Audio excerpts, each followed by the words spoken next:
Time for today's face-off on Fox Soul. Challengers Quan LX and Big Angry Adams, ready to go blow by blow on those hot topics. Face-off on Fox Soul starts right now. So Christian Black, a 25-year-old man who died while in Montgomery County jail custody. Earlier today, the attorney representing his family showed the video capturing moments leading up to his death, which has been ruled a homicide by the Montgomery County coroner. 2 News reporter Kajasia Hawkins continues our coverage. She was at that news conference and shares the family's response to the video. Yeah, Brooke and Jack, this footage just released today may be disturbing for some viewers. It brought the family of Christian Black to tears as they continue to demand justice for his death. Now every time I see the video, it's knowing that I'm gonna see him take his last breath again. The family of Christian Black and the attorneys representing the case at Wright and Schulte say the disturbing video of the incident shows exactly how Christian died of positional asphyxia.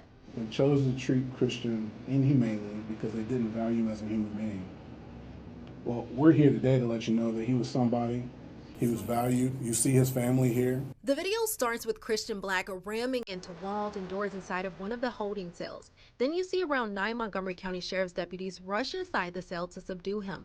In a matter of minutes, deputies swarm him, tasing and pepper spraying him.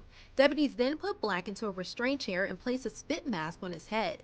This is when attorney Michael Wright says that the deputies positioned Black so that he eventually suffocated, leading to his death. For the rest of the video, Black is seemingly unresponsive.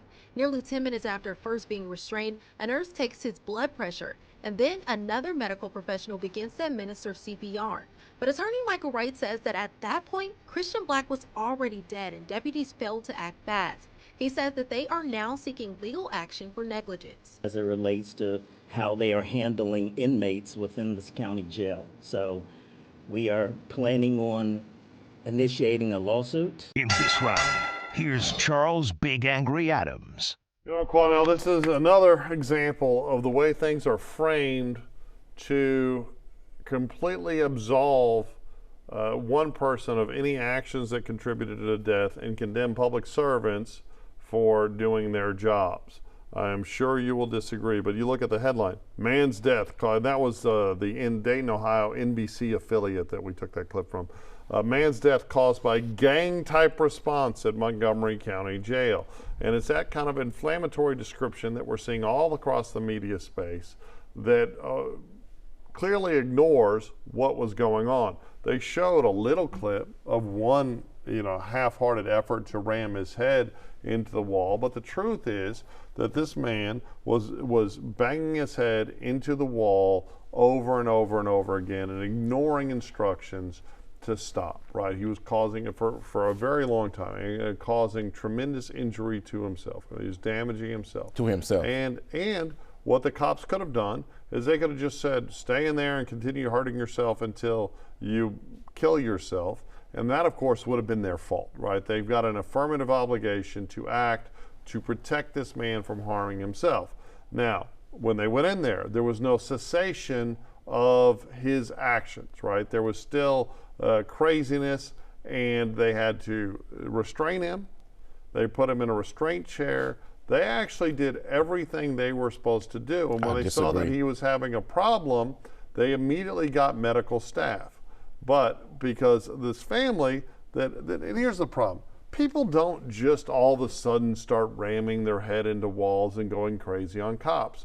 There is a lifetime of behavioral issues that clearly someone ignored, that got to this point where he was completely out of his mind, trying to do himself great damage, and police, at risk of harming themselves, entered that. It wasn't a gang type response. It was a sufficient response designed to allow them to restrain him without risking harm to the officers or the deputies, the jailers. And then they followed policy. They put him in a restraint chair. They had to put a mask on him because he was spitting on people. This is sad that he died, but this was all downstream from his behaviors. No, because it's disgusting that we're calling them gang-type murderers, calling for them to spend life in prison. It's absolutely obscene. It is absolutely a fact that there was some type of, I believe, mental health crisis taking place with that young man in that jail cell. And you could tell the way he was ramming his head back and forth that he was having some type of psychosis breakdown. That's one. But they could have easily, before they went in, there's a chute on that thing to where you pass them their tray. They could have easily put tear gas in there to where, kept it shut, let the tear gas take effect. They used pepper spray. No. But they did. Put it in there. Don't put no officers' lives in danger. Don't get into a confrontation with him. Tear gas it. Let it subdue him for a second. Then go in behind him. Use the tasers and then handcuff him and put him in a restraint chair. Well, that's not what exactly they did. No, what they did, exactly they opened the cell door. We all watched this video. Anybody blind? No, they didn't put in. We all watched this video. There, you can't do that in a They jail. ran. They opened the door and ran in on him like a bunch of damn gang members. Right, to hold him down. All they had to do was put the tear gas in there, let it subdue him for a while, open it up, and then tase him and subdue him. Secondly, you sat there and said, oh, they follow all the policies and procedures. Well, they restrained him inappropriately. No. That's why he's dead. No, he's dead because he was out of control. Strangulation. No, he was dead. He's dead because of an inappropriate restraint method that resulted in strangulation, asphyxiation, and the man is classified as a homicide death now. Charles, when you look at that video, they could have done a whole lot more better. A lot better. You mean tell me just opening up the door and all y'all running in at the same time is proper restraint methods? Yes. In fact, get out of here, Charles. Trying to overwhelm him. That's old school restraint methods of the 90s. Absolutely not. Not those who have been thoroughly trained today. It is very easy, from the outside to look in and say, oh, these evil public servants did this evil thing. No, this crazy guy doing crazy stuff. I'm not saying they're evil, but they damn sure stupid. No, they're neither, right? First of all, you can't spray pepper spray through a hole in a door. I didn't say that. I said tear gas. The same thing. Yes, you can. Okay. They tear gas inmates all the time. That's not true. Okay, it gets in the ventilation systems. It gets to the other people. It is a problem. Oh my God, right? Charles! Now, what they probably shot was pepper foam, which is a little more tacky and sticks and doesn't go. But he absolutely had to go in there and pin him down and hold him, but that's not what killed him, right? What killed him was a positional asphyxiation and on the improper restraint. But no, not necessarily improper. What crazy people did those guys look like some well-trained men to you? They did. Hell no, they did not. You can be restrained and lean into the restraint and move yourself, flail around till you actually choke yourself to death. This man was worked up. He most certainly caused himself grievous bodily injury by banging his head and everything. But that's not what he died from. You can get so worked up. He died from suffocation. You can get so worked up that you can lose your ability to breathe and die. You can also have positional asphyxiation. Oh my God! Now you want to say that he was so hyped, he choked himself to death because he was so hyped. It's actually a real thing. Come on, stop this, Charles. You can also get positional asphyxiation. It's more common when somebody is hog-tied, or like when George Floyd, when the compression was on his upper back. You saw them all over this man. But he didn't die from that. He died when he was in the chair. Right, no. He was, before they rendered CPR to him, he was already dead in that chair. Right, in fact, in the video, it said that you no longer see any more movement once they put him in the chair. It says once he got in the chair, you no longer saw any more movement. He was dead when they placed him in the chair. This was a man causing himself great harm, exposing the officers but the to great harm. Methods and the approach and subduing him was improper. And when a crazy guy manages to kill himself, when he's putting every effort into killing himself, it is ridiculous to go on media and cry and say, I want millions of dollars what was happening to go to prison. In that jail that warranted them running in like that? Okay. He was a threat only to himself. He was a threat only to himself. So if he knocked himself out from hitting his head against the glass, that's on him. Are we going to pretend that if they just sat back and watched him banging his head into the wall over and over again and did not intercede, that we wouldn't have a very similar press conference with the same lawyers saying, oh, these officers just stood there and watched while he killed himself. They've got this obligation to intercede, these horrible officers. Let me ask you a question. The police can't win. Let me ask you a question. So why is it they did not get shields?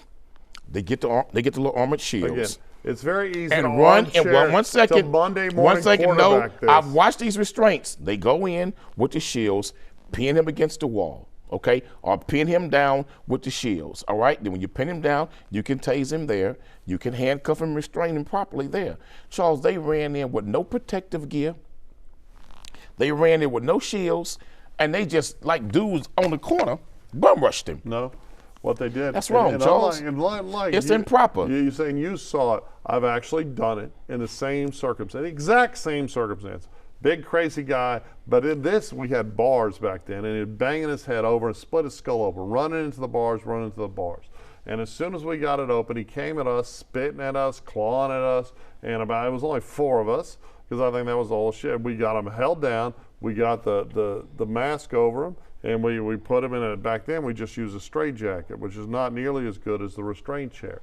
But we had to hold him down and do all that because we couldn't just watch him kill himself. But there have been improvements in technology right, the restraint chair, and methodology. Which they used. Charles, why did not they go in with some shields? Okay. They could have tear gassed him first. How do you know they had shields? They didn't have them. I'm saying, how do you know they had any available? Why would you not have those? There's plenty of it. Because you have to restrain inmates sometimes, Charles. Okay. And guess what the shields do? It protects officers from injury, and it protects the inmate. It protects the inmate also from injury. I don't think Charles, you should go in there with anything. They could have pinned him with the shield. They could have pinned him with the shields, taser him, and made it a lot easier, Charles. Okay. They just ran in with free hand. They free hand and just run in and bum rush the man. In the lawyer's mind's eye, in the family's mind, in your mind's eye, you all believe that this guy who was repeatedly slamming his head over and over and over and against the wall and fighting everybody, that he bears no responsibility. I believe he did contribute to what happened to him. Okay. He did contribute. But you want these officers to be play a role. Convicted of murder Let me and say go to this. prison. He did play a role in what was the eventual outcome. Yes, he did. But Charles, what I'm saying is this: that restraint method that they use and how they went about doing it was improper. In 2025, with the technology that we have out here today, with the new methods and training that they have out today, Charles, that was really an old school pathetic method that they used. That was not sufficient and resulted in a man's death. And what I'm saying to you is, if that was a white guy doing it to himself, you would be talking about what an idiot he is right now. And I'll be saying the same thing. It was improper. You never do. That the restraint was improper. That's not true. Folks, especially our new viewers out in California, go back and watch the shows. They're all on Fox Soul. If you look at it, right, and you look at all the media talking about this gang-type response and blaming these officers, you're forced with a choice, right? Well, you can just watch and let somebody kill themselves, beating themselves to death, or you can intercede. And they interceded, they did it the right way, and now, because this idiot killed himself, that they're looking, they're probably all going to get indicted. They run in with no helmets. And what a point. They run in no helmets, public servants no say, shields, hey, no protective gear. Okay. The cops run in with no shields, no helmets, no protective gear. Right. 10 or 12 of them. Right. You're going to tell me in 2025 that's the proper restraint method of law enforcement in a jail cell? You don't want them putting in a confined environment? You don't Come want on, Charles, stop this. You don't want him putting a long-term knee restraint on his back. But guess what? There was no need to do it if they went in with shields. In fact, if they went in with shields, don't need to do that, Charles. That's absolutely not true. They would have had to restrain him. But Charles, the thing is, once you got him in the corner, shields available. We watched the video, Charles. Did you see shields? Obviously, they didn't have them. Okay, so they didn't have them. Or either they chose not to use them. Okay, well, we don't know the answer to that. So what if they did have other equipment they would have still to assist them in doing it, and they chose not to use it? I'll tell you what if. It doesn't matter because they still... No, they are neglectful. They're negligent. You ask a question, you don't want to hear the answer. Go ahead, I'm sorry. Go ahead. Here's the thing. The end result would have always been to put him in the restraint chair because that's the standard operating procedure. That's the SOP that they were following. And once he was in the restraint chair, he asphyxiated himself and he died. And that's just what happened. He was dead when they placed him in the chair. He was not. I mean, you're just Ladies and gentlemen, up. Go back and watch the video, and you will see he never moved one time while he was in that chair. He was already unconscious and dead when they picked him up off the floor and placed him in the chair. Watch the video, then listen to what his lawyer even said. Even the lawyer said that he was dead once they placed him in that chair. Oh, you mean you see no movement? You see no movement at all. No movement at all. Okay. Yes, I'm not shocked that the lawyer trying to Charles, make millions of dollars young man is saying. But no, the ME's report and all the evidence, including the video, support the fact that he became asphyxiated by being in the chair. The ME's report says homicide. Right, because you know what homicide they means? killed him. You know what homicide means? They killed him. Is that in that situation, some external thing caused his death. They are the external thing. But it doesn't. The damn deputies, the cops. The deputies did what they had to do to restrain him. They followed policy, and this. Well, we're going to get to a point in America. That can't be the policy. That can't be the policy that they follow. We're going to get to a point in America where every bad outcome, especially for a person of color, despite all of his bad behavior, is somehow going to be the public servant's fault, and public servants just aren't going to serve anymore. Right? These men did their job. That was improper how they went about doing that.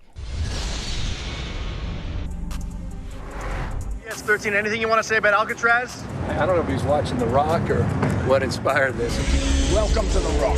The famous movie The Rock, starring Sean Connery, had a plot to take over Alcatraz. Governor Gavin Newsom says a real-life reopening makes no sense. I mean, you can't even come up with a more colossally bad fiscal idea. Nothing about this makes any sense. Where did you get the idea for reopening Alcatraz?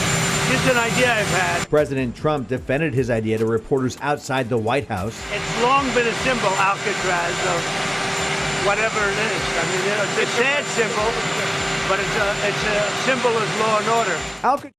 In this round, here's Quanell X. Charles, President Trump has floated the idea of reopening the notorious prison Alcatraz out in the Bay Area in California. And that's the same prison that has held some of the most notorious mobsters and gangsters in American history. Now President Trump says he wants to reopen it for the most ruthless and violent criminals. But I thought we already had those facilities like Pelican Bay, like those other federal penal institutions that held John Gotti and held these terrorists that are locked up in America. So why are we talking about reopening Alcatraz? Is this a stunt? Because, and first thing came to my mind is, how much money is it going to cost to make Alcatraz a prison again that's safe enough to even house prisoners? It just seems like a publicity stunt to me, and it's crazy. But he wants to do it for America's most ruthless and violent criminals. But I was thinking maybe he should make that prison for Fortune 500 crooks.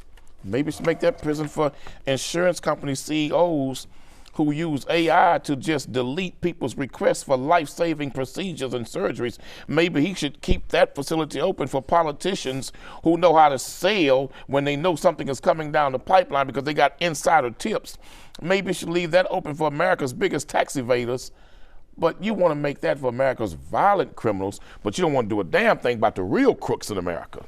Well, there's a number of reasons it's a bad idea, but you heard the president, he's talking about the symbolism, right? The symbolism of putting these bad people on this island in one of our nation's most affluent, nicest cities.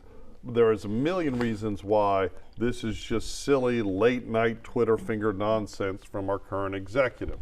One, Alcatraz is one of the most profitable national parks in this country. It is a huge tourist attraction. I've been a couple of times myself. I think on one of my bookshelves in my home studio, I have a piece of The Rock from Alcatraz. It would just be dumb financially for the city of San Francisco that because of the homeless epidemic has been struggling with tourism, although last year was a banner year. It's been a problem, and he wants to take away one of the city's largest tourist attractions, which is just silly. He's all talking about symbolism, but you're right. We have a supermax prison in Colorado, several. But we have our main one. We have it. This would just be for the showmanship, and that is we do have a showman president. We have a populist president who has endeared himself to American society by these, I don't want to call them grand gestures, but by gestures like this, right? Like reopening Alcatraz to put the worst of the worst. I don't think it's a good idea, but more importantly, I don't think it's ever going to happen. And when we have a president that had campaigned on austerity and the government spending less money, who has his DOGE unit, allegedly Pam Bondi is our Attorney General, is geared to very soon file charges against even elected officials for the diversion of USAID funds, any government tax dollars away from whatever specific purpose they were allocated to being stuck into people's pants. We're talking billions of dollars. So right? what Trump is going to do, what you're saying, his administration is going to do the same exact things the Democrats did to him when he was running for president. Well, I think we'll see some responsive lawfare, most certainly. So now we're going tit for tat now. Well, definitely. And I do think, that's why executives typically didn't go after other executives. That's why I like with Nixon, they just kind of let him go off into the sunset. And the Clintons. Because, the Clinton stuff, a lot of it, like Whitewater, was a bunch of nonsense. And although I think he's a predator for getting you had the most powerful man in the world and an intern who was half his age, less than half his age. And perjured himself before the U.S. Congress. Right, I think he's an awful person, right? And I think he got a pass where conservatives would not have gotten a pass for that kind of sexually predatory behavior. Which is sad because I was well ensconced in the Democrat camp back then, and I was happy with the way he stewarded America, but I'm just not a fan of these sexual monsters. I'm against the weaponization of politicians using the criminal justice system as a weapon to punish their enemies. Well, I think what Alcatraz would be a place to put his enemies basically on display, right? Like now, would you just say it? What now? Because if Miss Bondi is looking to bring charges, right? I can see President Trump proudly saying, "Well, we got space at Alcatraz." Right. No, that's exactly what I think he's going to do, and I think it's all a bit silly, and I think we have far more significant problems. And I want the government spending less money, not more. And but he's lending the appearance of becoming a dictator. No, not at all. People are accusing him of these things. Of course, people have and been he's lending the appearance of stuff. When you talk reckless like that and doing some of the things that he's doing, reckless? When you talk about shipping inmates to foreign countries and pay foreign countries to house American prisoners, that's madness, man. When you talk about getting rid of birthright citizenship, that's not talking like a dictator. I don't think it does. A dictator would not have sat for office. You talking about bending the U.S. Constitution?